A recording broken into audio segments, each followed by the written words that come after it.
channel Cooklicious लज़्ज़त का ख़जाना। Please like subscribe and click the bell icon. अस्सलाम वालेकुम कुकलीशियस में आज हम आपके साथ बनाने जा रहे हैं बैगन का भरता। तो बैगन के भरते को बनाने के लिए हमने आधा किलो बैगन ले लिए हैं और इन बैगन को हम बैगन की जो स्किन है हम इसको बहुत अच्छे तरीके से जला लेंगे।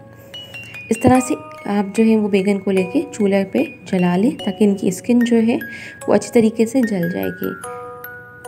स्किन जलाते हुए एक चीज़ का ध्यान रखना है कि आपको हर थोड़ी देर में बैगन को टर्न करना है ताकि ये तमाम डायरेक्शन से इक्वली इसकी जो स्किन है वो बर्न हो जाए। और जैसे जैसे इसकी स्किन बर्न होना स्टार्ट होगी तो आप देख सकेंगे कि इसकी स्किन में क्रैक आना स्टार्ट हो जाएंगे। अच्छा, इस लेवल पे बैगन अंदर से जो है वो बहुत सॉफ्ट होता जा रहा होगा। तो इस चीज़ को ध्यान रखना है कि बैगन स्टार्टिंग में जो हार्ड होता है वो उसकी उस शक्ल में बरकरार नहीं होगा। स्किन बहुत सख्त हो जाएगी और अंदर से वो बहुत सॉफ्ट हो चुका होगा क्योंकि अंदर का जो उसका स्टफ़ है वो पक चुका होगा।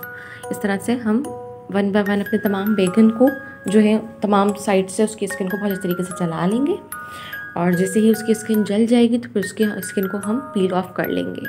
इसमें हम गरम गरम बैगन को ही पील ऑफ कर रहे हैं क्योंकि ये बहुत आसान होता है इस लेवल पे कि आप इसकी स्किन को आसानी से बहुत इजीली पील ऑफ कर सकते हैं क्योंकि ये गरम गरम होता है। ठंडा होने के बाद थोड़ी स्किन जो है वो चिपक जाती है और मुश्किल होती है, तो इसीलिए हम गरम गरम बैगन के ऊपर से स्किन को हटा लेंगे। जिस तरह से जैसे जैसे हमारे बैगन होते जाएंगे हम तमाम बैगनों की स्किन को इस तरह से हटा लेंगे। बहुत बिल्कुल क्लियर करना है हमें, ज़रा सा भी नहीं रहना चाहिए स्किन, वरना वो जो आपकी भरते की लुक है उसको ख़राब कर देगा। तो इसलिए बहुत क्लियरली इसको हम स्किन को पील ऑफ कर लेके उसके छिलकों को हटा देंगे और उसके बाद इसकी सफाई भी करेंगे पानी से ताकि इसमें जो बिल्कुल बारीक बारीक ज़र्रात भी लगे हुए हैं वो हट जाएँ, अदरवाइज़ वो उसके भरते का लुक ख़राब कर देंगे।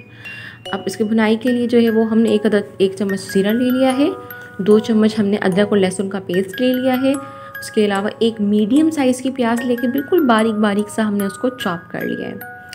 उसके अलावा जो है वो हमने टमाटर ले लिए। अगर आप छोटे टमाटर यूज़ कर रही हैं तो 6 से 8 अदर यूज़ कर सकते हैं और बड़े हैं तो 3 ले लीजिए। 4 हमने मिर्च ले लिए, सब्ज़ मिर्च और लाल मिर्च मिला के टोटल 4 मिर्च लेके उसको भी बिल्कुल बारीक बारीक सा हमने चॉप कर लिया है। 1 चम्मच जो है वो हमने अपना नमक ले लिया है और उस नमक को जो है वो हस्बे ज़ायका भी यूज़ कर सकते हैं। बैगन को आप देख सकते हैं कि हमने पील ऑफ कर लिया तमाम बैगन को और उनकी सफाई कर लिया पानी से इस तरह से कि उसका जूस या उसका जो स्टफ़ है वो बहे ना, बिल्कुल बाहर से उसकी सफाई हो गई तो बिल्कुल साफ़ हो गए हैं।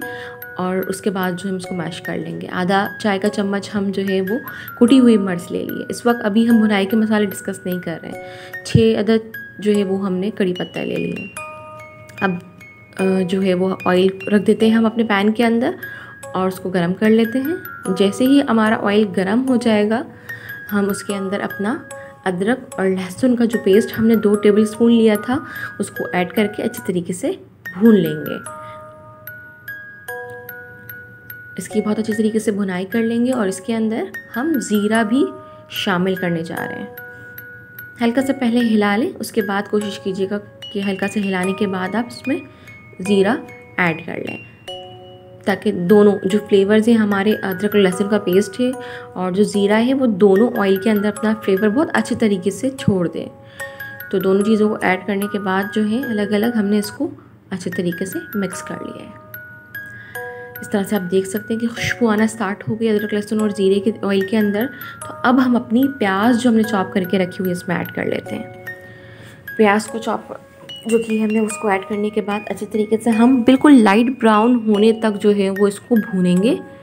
ये प्याज जो है वो सॉफ्ट होके लाइट ब्राउन हो जाए। बिल्कुल लाइट ब्राउन होने तक हमने इसे चलाते भी रहना है ताकि नीचे से वो पैन के अंदर स्टिक ना हो प्याज या अदरक लहसुन क्योंकि इसके अंदर है। इसके बाद हमने कड़ी पत्ते भी ऐड कर लिए और टमाटर ऐड कर लिए। टमाटर ऐड करने के बाद जो है वो हम इसको अच्छी तरीके से भुनाई कर लेंगे इसकी। और भुनाई करने के बाद जो हमें थोड़ी देर के लिए टमाटरों को छोड़ना होगा ताकि वो अच्छी तरीके से जो है वो सॉफ्ट हो जाए, गल जाए। आप देख सकते हैं कि हमारे टमाटर जो हैं वो गल चुके हैं। अब टमाटर जब हमारे गल चुके हैं तो हम इसको देख लेते हैं। आप देख सकते हैं कि प्याज भी बहुत अच्छी तरीके से हो चुकी थी, टमाटर भी बहुत अच्छी तरीके से हमारे सॉफ्ट हो चुके हैं। बिल्कुल आप ये देख सकते हैं, आपको शक्ल नज़र आ रही है। ठीक है, अब हमारे टमाटर गलने के बाद जो है वो इसके अंदर हमने कुटी हुई मिर्च ऐड करनी है, नमक ऐड करना है बस ये फ़िलहाल 2 चीज़ें ऐड करने के बाद थोड़ा सा मिक्स कर लें इसको। हरी मिर्च को ऐड कर लें और तीनों चीज़ें डालने के बाद इसको बहुत अच्छी तरीके से मिक्स कर लें। नमक भी डाल रहे हैं हम और अब हम तीनों चीज़ों को बहुत अच्छी तरीके से हिला लेंगे ताकि हमारा ये जो है ये रेडी हो जाए। इसको अच्छी तरीके से मिक्स कर लें। इसको काफ़ी हिलाते रहना होगा, अदरवाइज़ आपके जो है लगने के चांसेस ज़्यादा होते हैं इसके अंदर, क्योंकि हम मिट्टी का बर्तन यूज़ कर रहे हैं। ऑल्दो इसका फ़ायदा ही होता है कि बहुत अच्छी सी सूंधी सूंधी स्मेल आ रही होती है जब आप कोई भी इसके अंदर सब्ज़ी पका रहे हैं या दाल पका रहे हैं। इसके अंदर बैंगन को देख सकते हैं आपने बिल्कुल फॉक की मदद से हमने मैश कर लिया है। आपको दिख रहा होगा कि बिल्कुल भरते की फॉर्म में हमने इसको बना लिया है, क्योंकि जब हम इसको जलाते हैं तो ये अंदर से बिल्कुल सॉफ्ट हो चुका होता है। तो उसको हमने स्पून से फॉक की मदद से मैश कर लिया। अब इसको हम अपने पैन के अंदर ऐड कर लेंगे। पैन में ऐड करते ही इसको मिक्स करके कर लेंगे और इसको अलग पैन पर रख देंगे ताकि हम अब इसका मसाला रेडी कर लें। अभी हमने आधी चम्मच जो है लाल मिर्च, आधी चम्मच हल्दी और नमक लेके थोड़े से पानी के अंदर मिक्स करके इस तरह से लिक्विड बना लिया और ऑयल पैन में रख के उसमें ऐड कर देंगे। आप देख सकते हैं ऑयल मेरा गर्म हो चुका है। तो अब मैं इस लेवल पे इस मसाले को ऐड करने जा रही हूँ ताकि मैं इस मसाले की बुनाई कर सकूँ। कोशिश कीजिएगा कि ठंडे तेल में ना डालें, इसको तेल को अच्छे तरीके से गर्म होने के बाद ही ऐड करें। डालने के बाद इसको अच्छी तरीके से बुनाई कर लेंगे और इसको इतनी देर तक हमने भूनना होगा कि जब तक ऑयल जो है वो मसाला छोड़ ना दे। इसको देख सकते हैं हम इस तरह से अच्छी तरीके से मिक्स कर लीजिए। ये अलग करना ज़्यादा अच्छा है बानिस्बत ये कि आप उसी के अंदर कर लें, क्योंकि जब भुनाई मसाले की बहुत अच्छी तरीके से हो जाएगी तब उस लेवल पे जाके हम अपना जो पूरा भरता हमने रेडी करके रखा हुआ है वो इस मसाले के अंदर हम ऐड कर लेंगे।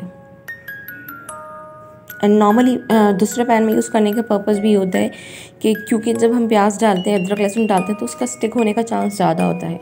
तो हम इस लेवल पे जो है वो नॉन स्टिक पैन यूज़ कर रहे हैं ताकि इसकी भुनाई बहुत अच्छी तरीके से हो जाए। हमने अपना भरता पूरा ऐड कर लिया इसके अंदर और इसके बाद अब हम इसको मसाले के अंदर बहुत अच्छी तरीके से कंटिन्यूसली हिलाते इसको मिक्स कर लेंगे ताकि हमारा भरता और हमारा जो मसाला है वो यकजा हो जाए। उसको इस तरह से मिक्स कर लें। कंटिन्यूसली आपको चम्मच चलाना होगा। अब आपको इस चीज़ का डर नहीं होगा कि आपका पैन में स्टिक हो जाएगा, क्योंकि ये नॉन स्टिक है और ऑयल भी डाला हुआ है हमने इसमें, तो इसमें स्टिक नहीं होगा बिल्कुल भी। ये उस पॉट में स्टिक होने के इसके चांसेस ज़्यादा थे, तो इसीलिए मसाला हमने अलग भून के उसके अंदर अपना बैंगन का जो भरता है उसके अंदर ऐड किया है। बस ये कि मुसलसल हमें चलाना होगा, क्योंकि ऑब्वियसली बैंगन का भरता अलग है, तो ये बिल्कुल एक जान करना होगा कि ऐसा ना हो कि टेस्ट जो है वो थोड़ा सा आने मन सा हो जाए। तो इसको कंटिन्यूसली बहुत अच्छी तरीके से जो हमें 8 से 10 मिनट तक इसकी भुनाई करनी है। अब आप देख सकते हैं कि इसकी जो भुनाई है वो बहुत अच्छी तरीके से हो गई है। टेक्सचर आपको दिख रहा होगा कि इस फॉर्म में बैंगन जो है वो आ जाएगा जब इसकी ये कंप्लीशन तक पहुंच जाएगा। तो आप देख सकते हैं कि तमाम चीज़ें, तमाम इंग्रेडिएंट्स बहुत अच्छी तरीके से यकजा हो चुके हैं। अब इसको हम पैन के अंदर सर्व कर लेते हैं और इसके ऊपर हरा धनिया जो है वो बारीक बारीक से कतर के आप गार्निश कर लीजिए। अच्छा, नॉर्मली बैंगन आप बनाते हैं तो आप नोट करते हैं कि उसके अंदर हल्का सा तुर्श जायका जो है वो मौजूद होता है, लेकिन बैंगन के भरते में बहुत डिफरेंट सा टेस्ट होता है। वो तुर्श जायका जो कि नॉर्मली बैंगन में होता है वो आपको नहीं फील होगा, और इसको बर्न करने के लिए जैसे एक बारबेक्यू का इफ़ेक्ट आता है, इस तरह का इफ़ेक्ट आ जाता है। तो बहुत मज़े का बनता है बैंगन का भरता। बस कुछ चीज़ें हैं जो ट्रिक्स हैं या टिप्स हैं वो आपको जहन में रखनी है कि पील ऑफ करते हुए स्किन तमाम बहुत अच्छे तरीके से पील ऑफ हो जाए और क्लियर कर लें, पानी की मदद से उसको साफ़ कर लें ताकि उसमें कोई बिटरनेस ना रहे। आप देख सकते हैं कि हमारा बैंगन का भरता रेडी है। आई होप आपको आज की हमारी रेसिपी बहुत पसंद आई होगी। इसको ट्राई कीजिएगा और कमेंट बॉक्स में हमें ज़रूर बताइएगा कि आपको रेसिपी कैसी लगी।